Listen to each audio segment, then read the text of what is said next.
Hello friends, welcome to वैदिक classes. आज हम स्टार्ट करने जा रहे हैं फर्स्ट लेक्चर हमारा।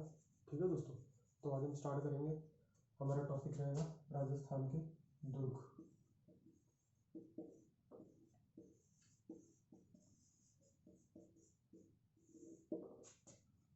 सबसे पहले हम बात करें अगर भारत की, ठीक है, तो हमारा जो भारत देश है इसमें सिर्फ दो राज्य ऐसे हैं जहाँ पर हमें पग पग में दुर्ग मिलते हैं, और वो है महाराष्ट्र और राजस्थान।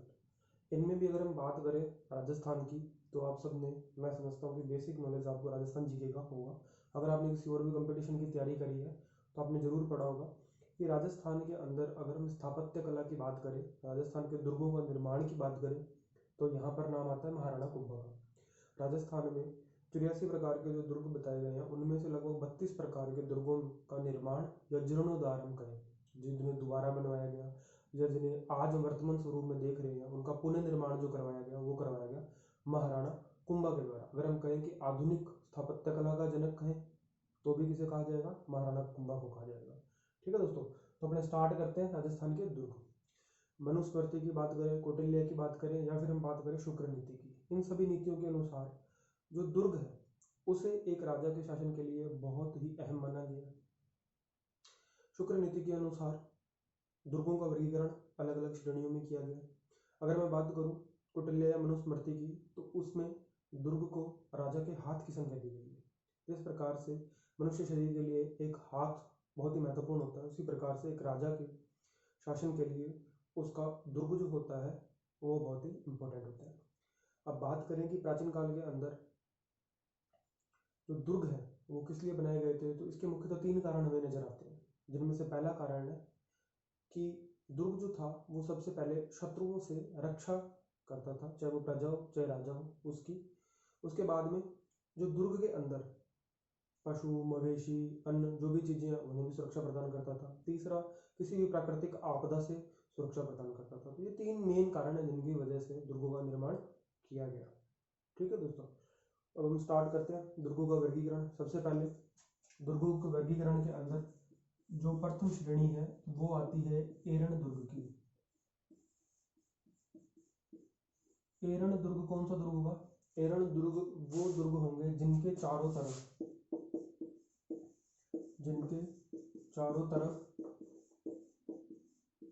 आपको कांटे झाड़ियां मिलेंगे।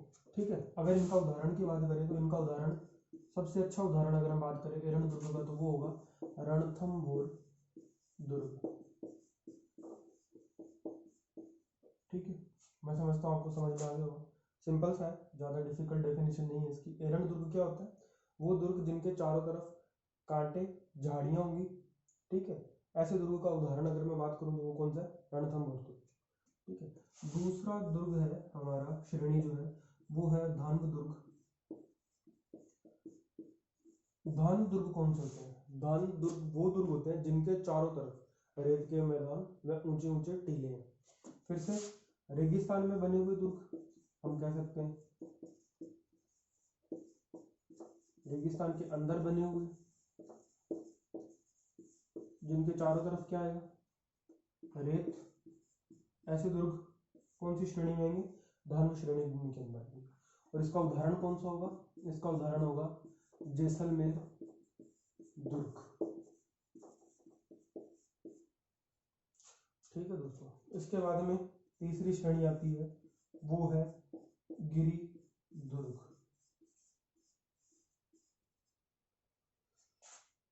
एरण दुर्ग सबसे पहले हमने पढ़ा, वह दुर्ग जिसके चारों तरफ कांटेदार झाड़ियां।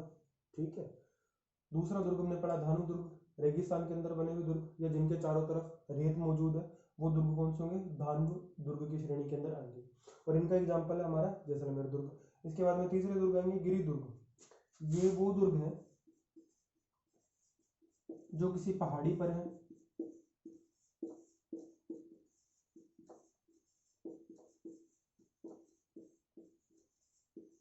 या मैं यूं कहूं कि जिनकी चारों तरफ क्या है? पहाड़ियां।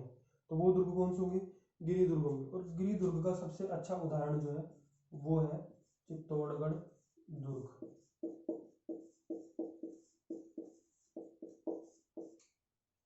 ठीक है दोस्तों, एक बार फिर से मैं रिपीट कर देता हूँ। सबसे पहले हमने पढ़ा एरंड दुर्ग, जिसके चारों तरफ क्या है, कांटे झाड़ियाँ, इसका उदाहरण है रणथंभौर दुर्ग।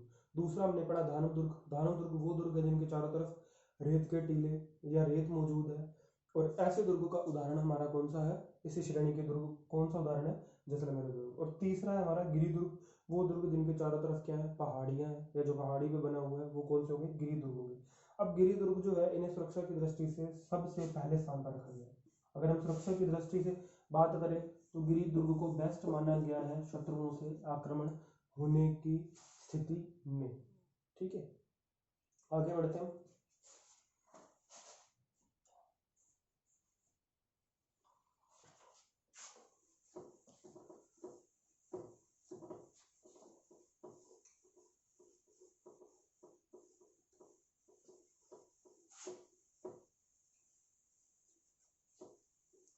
इसके बाद में दोस्तों हमारी जो अगली श्रेणी है वो है जल दुर्ग की। जल दुर्ग नाम से पता चल रहा है ये हमारा फोर्थ क्लासिफिकेशन है, ठीक है। और ये है जल दुर्ग। जल दुर्ग कौन से दुर्ग होंगे, वो दुर्ग जिनके चारों तरफ क्या है, जल दुर्ग, जिनके चारों तरफ जल है या पानी के अंदर बने हुए हैं। तो सिंपल सी बात है, नदियों के संगम पर बने हुए दुर्ग आएंगे जल दुर्ग की श्रेणी में।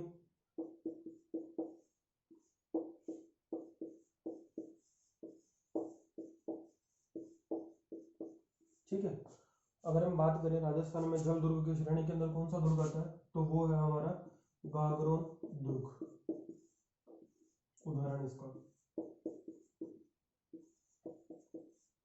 ठीक है, गागरोन दुर्ग। इसके अलावा दूसरा उदाहरण अगर मैं बात करूं तो वो है भैंसरोडगढ़ दुर्ग। ठीक है दोस्तों, राजस्थान का वेल्लोर की बात करें किस दुर्ग को कहा जाता है, वो कहा जाता है भैंसरोडगढ़ दुर्ग को। ठीक है, राजस्थान का वेल्लोर किस दुर्ग को कहा जाता है, भैंसरोडगढ़ दुर्ग को। भैंसरोडगढ़ दुर्ग और गागरोन दुर्ग जो है वो किस श्रेणी के दुर्ग है, अगर पूछा जाए तो वो है जल दुर्ग की श्रेणी के।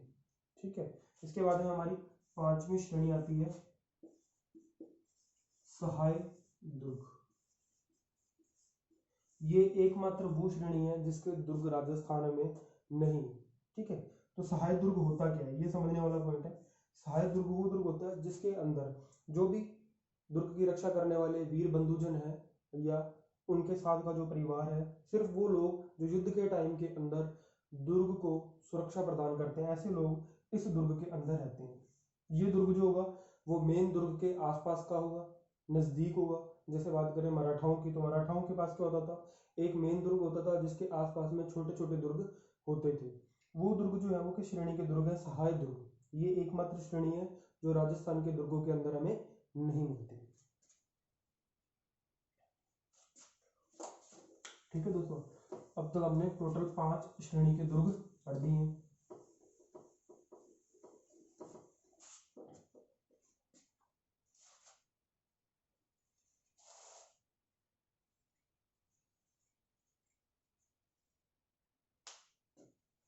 इसके बाद में हमारी जो अगली कैटेगरी है वो है पारिद दुर्ग। पारिद दुर्ग कौन से होंगे, पारिद दुर्ग वह दुर्ग जिसके चारों तरफ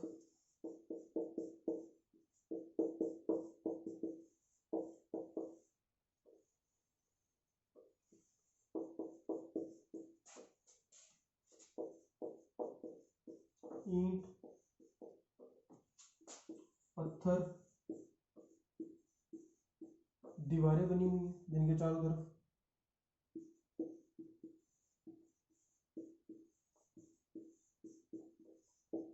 ठीक है, वो दुर्ग जिसके चारों तरफ ईंट पत्थर की दीवारें बनी हुई हैं, वो दुर्ग किस श्रेणी के दुर्ग है, वो हमारे पारिद दुर्ग की श्रेणी है। पारिद दुर्ग की श्रेणी के अंदर आते हैं। और इसका सबसे अच्छा उदाहरण कौन सा होगा पारिद दुर्ग का, वो है हमारा कुंभलगढ़ दुर्ग।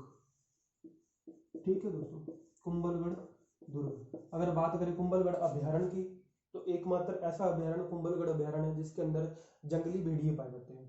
और बताएं तो आपको पता होगा, ये एक याद रखने वाला तथ्य भी है कि कुंभलगढ़ दुर्ग का परकोटा चीन की दीवार के बाद सबसे बड़ा परकोटा है। इसके परकोटे की लंबाई ही 32 किलोमीटर है। इस दुर्ग के अंदर एक सेंट्रलाइज दुर्ग बना हुआ है जिसे हम कटारगढ़ कहते हैं, जिस पर बैठकर महाराणा कुंभा जो थे वो पूरे के पूरे अपने राज को देख सकते थे। बहुत ऊंचाई पर स्थित है दोस्तों, अगर कभी मौका मिले तो आप जरूर जाकर आना एक बार। कुंभलगढ़ दुर्ग बहुत ही दर्शनीय स्थल है। ठीक है, तो ये 6 मेन जो हमें है वर्गीकरण वो याद करने हैं दुर्गों के। राजस्थान के अंदर मैंने भी आपको 6 तरीके का वर्गीकरण बताया, जिसमें से सहायक दुर्ग जो है वो राजस्थान के अंदर नहीं पाया जाता। ठीक है, इसके बाद में अगर हम बात करें 7वां, इतना ज़्यादा इंपॉर्टेंट नहीं है, फिर भी सिंपल है, नाम से समझ में आएगा, स्थल दुर्ग। स्थल दुर्ग कौन से होते हैं?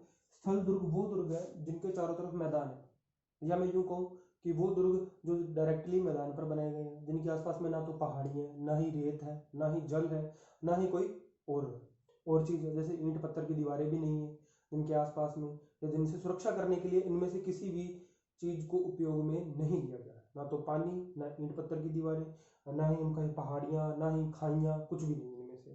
ठीक है, तो वो कौन से दुर्ग होंगे? स्थल दुर्ग होंगे। और इनका उदाहरण, सबसे अच्छा उदाहरण कौन सा है? बीकानेर का दुर्ग, बीकानेर दुर्ग, या यूं कहें इसका दूसरा नाम जो है वो है जूनागढ़ दुर्ग। ठीक है, तो जूनागढ़ दुर्ग जो है वो किस श्रेणी का दुर्ग है? वो हमारा स्थल दुर्ग की श्रेणी का दुर्ग है। ठीक है, इसके बाद में अगर हम बात करें अगली श्रेणी की, ये श्रेणियां ज्यादा इंपॉर्टेंट नहीं है दोस्तों, हमें सिर्फ ये समझना है कि दुर्ग जो है उसको किस प्रकार से हम वर्गीकृत कर सकते हैं, किस श्रेणी में रख सकते हैं। ठीक है, तो हमारा मैंने 7 बता दिए, आपको 8वां जो है वो है पारिद, हमने बात कर लिया। इसके बाद में कौन सा बचता है? पारिक दुर्ग। एक है पारिद, एक है पारिक। पारिक दुर्ग ये वह दुर्ग है जिनके चारों तरफ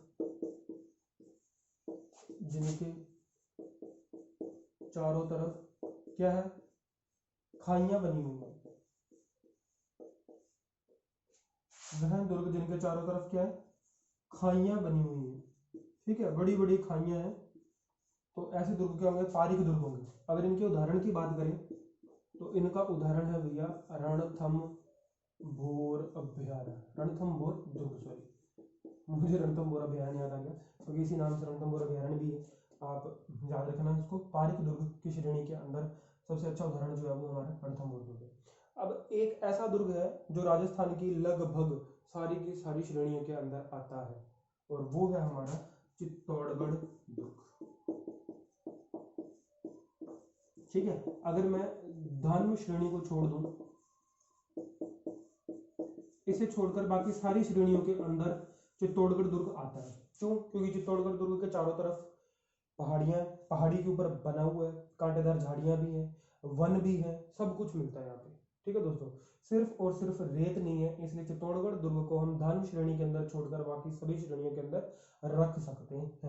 ठीक है दोस्तों, अगली श्रेणी की बात करते हैं, वो है वन दुर्ग। वन दुर्ग कौन से होंगे? जिनके चारों तरफ बड़े बड़े पेड़ हैं, चारों तरफ बड़े बड़े पेड़, जंगल। ठीक है, तो वो दुर्ग कौन से होंगे? वन दुर्ग होंगे। और वन दुर्ग का सबसे अच्छा एग्जाम्पल कौन सा है हमारा? वो है, उदाहरण की बात करूं तो मैं, कुंभलगढ़ दुर्ग, याद रखेंगे दोस्तों। ठीक है, तो अब टोटल मैंने कितनी बता दी है? 9 श्रेणियां बता दी है। अगर सबसे बेस्ट का बात किया जाए कि इनमें से सबसे अच्छी श्रेणी कौन सी है सुरक्षा की दृष्टि से अगर हम बात करें, तो वो है हमारा गिरि दुर्ग। ठीक है दोस्तों, मैं उम्मीद करता हूँ कि यहाँ तक आपको जो वर्गीकरण है दुर्गों का वो समझ में आया होगा।